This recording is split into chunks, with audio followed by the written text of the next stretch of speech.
I was born in 1935 in the city of Bay Spring, Mississippi, one of 10 children. My father was Reverend Reverend Edward Pierce, Baptist minister. And Laurel, Mississippi is located in southern Mississippi, down near the Louisiana border. My father, again, being a Baptist minister with 10 children, you can imagine what it was like. And one thing it was like there, it was extensive poverty. Recently talked with my sister, and we share the realization that you would seldom find 2 quarters lying around in the house. It was just that type of environment.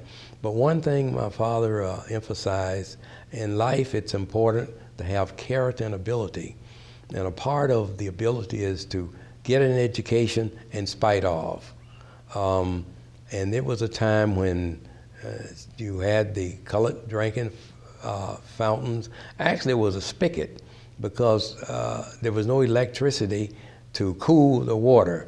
It came a time in 1950 after my uncles came down and talked with family members. I said, I'd like to maybe come to Buffalo. Uncle that lived on Madison Street, 413, he said, yes, come on up. And the other situation was my aunt, his wife, she had diabetes and she would have comas during the night, and he worked at Bethlehem Steel, the night shift. So he said, not only will you be able to come up and stay with us, but you can take care of your aunt. I said, that's fine. I came up in 1950, and then it was a matter, though, when my parents gave me permission to come to Buffalo, was a matter of how do you pay for the trip?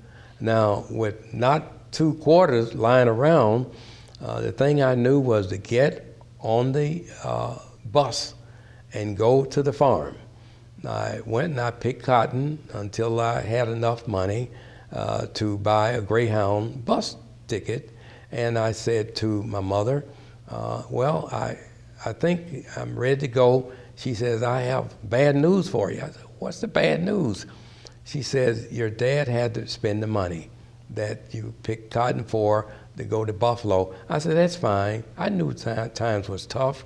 So I said, you know what I'm going to do Monday? I'm getting back on the bus and I'm going to go and pick some more cotton. So I did, and once I got my fare together the second time, I guess things were better because Daddy, he didn't need that money, and I used it to come to Buffalo. And get back to Laurel, Mississippi, there were some negative things and positive things. The negative things was that we all God's children, and I could not understand why that was separate and unequal. I'm not saying equal, it was unequal. Even including the YMCA, we were not allowed to go and participate and learn to swim. So I learned to swim in a muddy creek, but I did learn to swim. And as far as employment, there was just no employment. And where we lived, it was in the projects, 3 bedrooms, 10 children, mom and dad. You can just imagine what that was like. But that was the only thing that we could do as far as accommodations, and we supported our father because we knew that times was hard. And there in Laurel, Mississippi, we had individuals that somewhat encouraged us. We had Ralph Boston, and he became the Olympic champion, broad jump champion. We also had, right across the creek from where we lived, Leontine Price, a renowned opera singer. So if an opera singer can come from Laurel, Mississippi, and the champion broad jumper, Ralph Boston, come from Mississippi, well, maybe there is still something good about Mississippi. Well, as far as the community is to see the issues and try and do what I could to enhance or change the situation. But one thing I learned, it was At some point, it was a matter of continuing, cut the ties, and move on. And that to me was always critical, because if you hold on to an issue too long, you're not going anywhere, and you're using valuable time. Such as when I got to Buffalo, I enrolled in Lafayette High School, and I found that there was no members of the staff or teachers other than, blacks was not in any administrative positions. In Mississippi, had the superintendent that where he was black. So I couldn't understand that, and I worked to help change that, in the sense that in about 1968, I got with the Bill organization. I was a member of the Criminal Justice Committee, and as that, I got with the executive director, Bill Gator, and we went down to the school on Clinton Street. I don't know what public school that was, but that was across the street from the Performing Arts. And we went into the school and notified the principal that it was time for him to go. And the superintendent, Eugene L, said that, well, that's up to the school board to appoint principals. And we said, no, we have appointed Guy Law. And we was told, well, Guy Law cannot be a principal. Well, we said, okay, we'll make him chief executive officer. And Guy Law became the first principal, basically, black in the city of Buffalo. We had 2 assistant principals, but we didn't have any black principals. So that was, to me, was important, just dealing with that one issue. And other issues, I was a member of the Army National Guard, 1970. It was time for me to be promoted to the position of, to the rank of first sergeant. The company commander, Gerald Gore, and Lieutenant David Selzer was engaged in a meeting next to my locker room, and I heard them say, and this is 2 weeks before time to go to summer camp. I was next in line to be the first sergeant, and I heard David Selzer said to Gerald Gore, doesn't look good for the military police.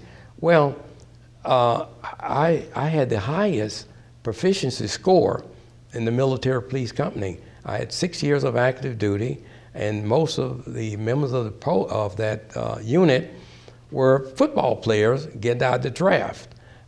So why couldn't I be first sergeant?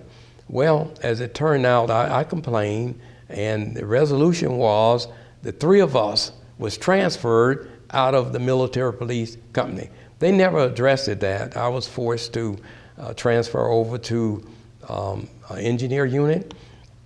And as I sit here today, rather than having 20 years of military service, able to retire, I had to discontinue my service after 18 and a half years.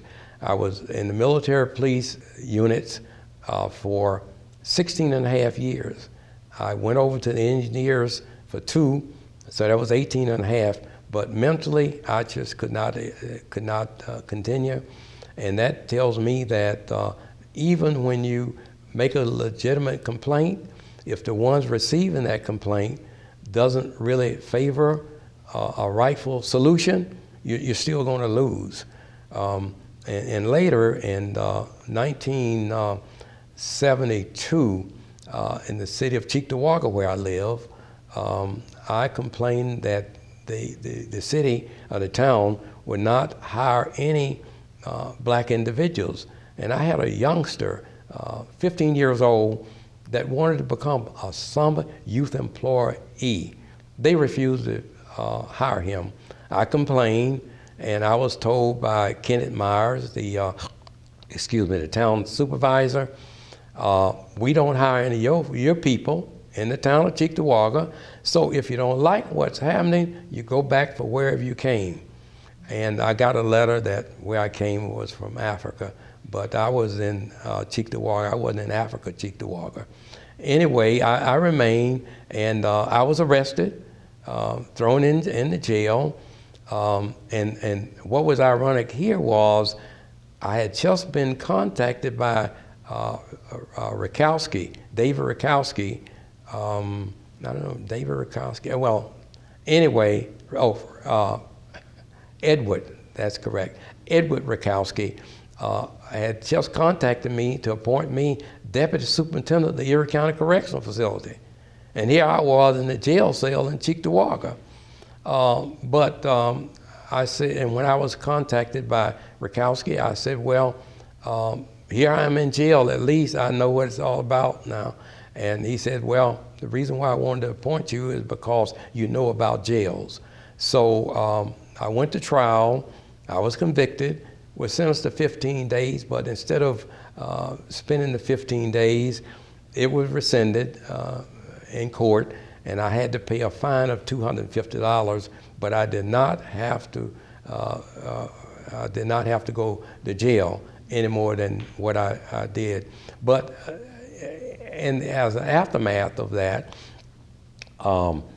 my house, there was individuals that tried to burn the house down, threw a Molotov cocktail through the garage window, but hopefully my house did not burn down. But I was asked a question: if your house had burned down, what would you have done? I said, well, if I was alive, I would have hauled away the debris, put a trailer there, and put a sign, Pierce still lives here. Because right is right, and just because the color of my skin, it should not matter. The only thing should matter, as my father said, is my character and ability, and I felt I had both of those. I would say, do what's right, believe in what's right, and strive for what's right. But again, know when to discontinue whatever you're trying to do, because at some point, whatever you might try to do, however you try to do it, it could fail. So be aware of that. But don't let that stop you from your effort, your quest to create a better community. And because you fail is not because it's a failure, it's because of the system mistreating of you. And that's been what I've found. And what's also important is to establish and maintain a strong bond with your family, with your community, because at some point you're going to need family support as well as community support, whatever effort you're trying to do. So I say again, prepare yourself, be patient. Change is going to come, but be patient and everything's going to be all right.